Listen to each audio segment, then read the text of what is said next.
আসসালামু আলাইকুম ভিউয়ার্স। তো আশা করি আপনারা সবাই অনেক ভালো আছেন। বন্ধুরা, আজকে আমি আমার এই টিভিএস অ্যাপাচি আরটিআর 4বি বাইকটার সম্পর্কে আপনাদেরকে কিছু বলবো।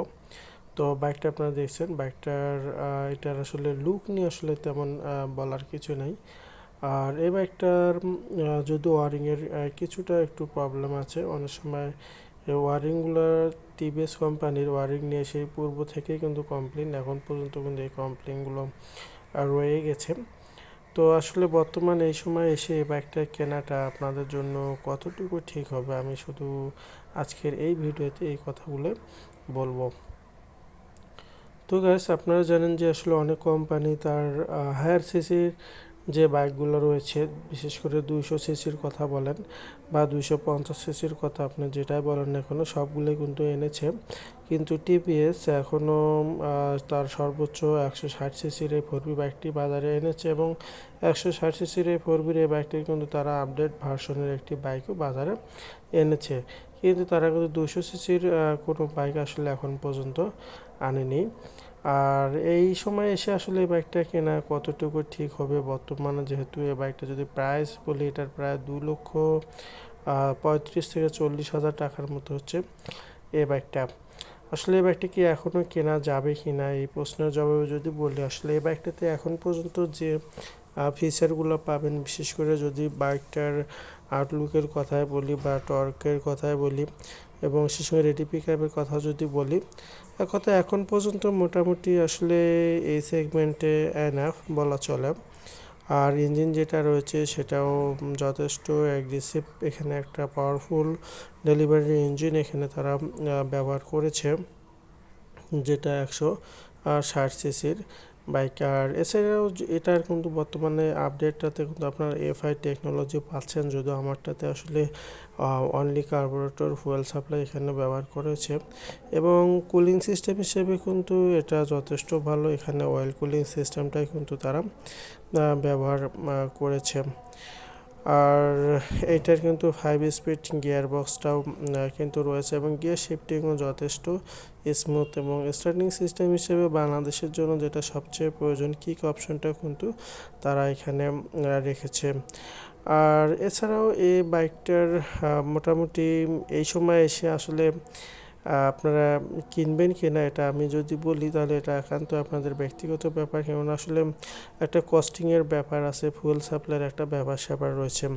যদি 250 সিসির বাইকগুলো আসলে আপনার মাইলেজ খুব একটা ভালো পাবেন না বাংলাদেশের প্রেক্ষাপটে। আর আমরা যারা বাইকগুলো ইউজ করি তারা মোটামুটি রেগুলার রাইডের জন্য কিন্তু ব্যবহার করি। আর বিশেষ করে আমরা সবসময় চিন্তা করি যাতে 1 লিটার ফুয়েল দিয়ে অন্তত 35-40 মাইলেজ পাওয়া যায়। আর সেক্ষেত্রে যদি এর চেয়ে কম হয় তাহলে কিন্তু কস্টিং অনেক বেড়ে যাবে। তো সব কিছু আপনাকে হিসাব করতে হবে। এই 4বি এই বাইকটা আসলে এই সময় এসেও আপনারা এটার বিকল্প অনেক বাইক পেয়ে যাবেন, যেমন বাজাজ পালসার এনএস এর 200 সিসির বাইকটা কিন্তু বাজারে এসেছে। এছাড়াও সুজুকির আপনারা 250 সিসির নেকেট স্পোর্টস বাইকটাও পাবেন। এছাড়াও ইয়ামাহার অনেক আপডেট বাইক এসেছে, যদিও ইয়ামাহার আসলে 250 সিসির বাইক এখনও আসেনি বা 200 সিসির বাইকগুলো বাংলাদেশে আসেনি। চাইনিজ ব্র্যান্ড একটা সিএফ মোটর এসেছে। আমি সিএফ সাজেস্ট করতেছি না, যারা হায়ার সিসি বাইক নিতে চান তারা কিন্তু সুজুকির নেকেট স্পোর্টস যে বাইকটা আছে সেটা ট্রাই করতে পারেন, অথবা আপনারা এই পালসার এনএস যে 200 বাইকটা আছে এটা নিতে পারেন। আদারওয়াইজ যদি আপনারা এটার বিকল্প ভাবেন যে আসলে হায়ার সিসির দরকার না, যেটা 160 সিসি সেগমেন্টের মধ্যে, তাহলে আমি মনে করি আপনি 4বি বাইকটা নিতে পারেন। এটাতে আপনার খুবই ভালো রাইডিং এক্সপিরিয়েন্স পাবেন এবং যথেষ্ট কমফোর্টেবলভাবে রাইড করতে পারবেন। বিশেষ করে এটা সিটিং পজিশনটাও কিন্তু অনেক ভালো, আপরাইট পাইপ হ্যান্ডেল বার দেওয়ার কারণে আপনারা দীর্ঘক্ষণ রাইড করতে পারবেন। এবং এটার যে মিটারে যেসব ফিচার আছে, এক্সক্লুসিভ সব ফিচার কিন্তু এই মিটারটিতে দেওয়া হয়েছে। এই বাইকের এক্সকানের একটা মিটার রয়েছে, যেটা আপনি আপনার অ্যান্ড্রয়েড ফোনের সঙ্গে অ্যাড করে যাবতীয় এটার ফিচারগুলো কিন্তু আপনি ফিল করতে পারবেন। আর এই বাইকটার আউটলুকটা কিন্তু যথেষ্ট সুন্দর, দূর থেকেও বাইকটা দেখতেও অনেক সুন্দর লাগে। তো যারা একটা হট আউটলুকিংয়ের বাইক চান এবং দুর্দান্ত রেডি পিক আপ চান, আমি মনে করি তাদের জন্য one of the best TVS Apache RTR 4বি।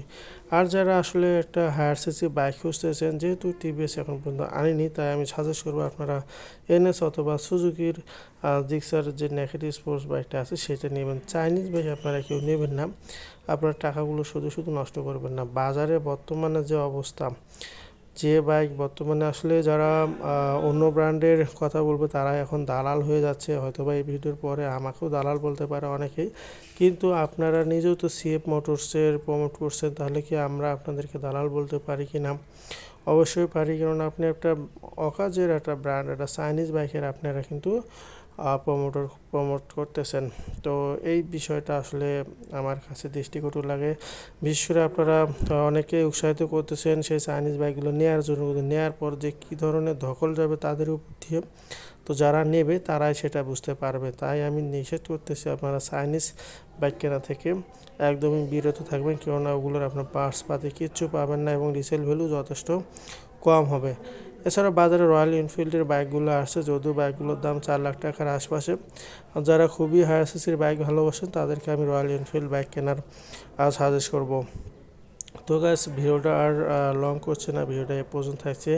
যদি কথাগুলো ভালো লেগে থাকে অবশ্যই লাইক করবেন, শেয়ার করবেন। আমি ভিডিওতে আবারও বলছি, তরু ভাই আমাদের ইয়ামাহা বাইক নিয়ে কথা বলাতে কিন্তু বর্তমানে উনি ইয়ামাহার দালালে পরিণত হয়েছেন, এবং মাঝখানে উনি 13 জিবি নিয়ে কথা বলেছেন, সেখানেও অনেকে কিন্তু আমরা তাকে দালাল বলেছিলাম। কিন্তু এখন যারা তরু এখন সিএফ মোটর সম্পর্কে কিছু বলছে না বিদায় তরুকে অনেকেই গালাগালি করতেছে, এমআইএসকে অনেকে গালাগালি করতেছে। আসলে তরু ভাই বুঝতে পারছে যে চাইনিজ ব্র্যান্ডের প্রমোট করে উনি নিজেও ভুল করেছেন, উনি অনেকেরই ক্ষতি করেছেন, যার কারণে উনি আর দ্বিতীয়বার কোনো চাইনিজ কোম্পানির প্রমোটর হিসেবে যাচ্ছেন না, ব্র্যান্ড প্রমোটর হিসেবে যাচ্ছেন না। তো আমি নিষেধ করবো আপনারা অবশ্যই এই যে কোনো চাইনিজ ব্র্যান্ডের বাইক হোক না কোনো একটি অ্যাভয়েড করার চেষ্টা করবেন। আপনার কষ্টের টাকাটা আপনি জলে ফেলায় দেবেন না, এটা আপনার কাছে রিকোয়েস্ট। তো ভিডিওটি ভালো লাগে তাহলে অবশ্যই লাইক করবেন, শেয়ার করবেন। সবাই ভালো থাকবেন। আসসালামু আলাইকুম।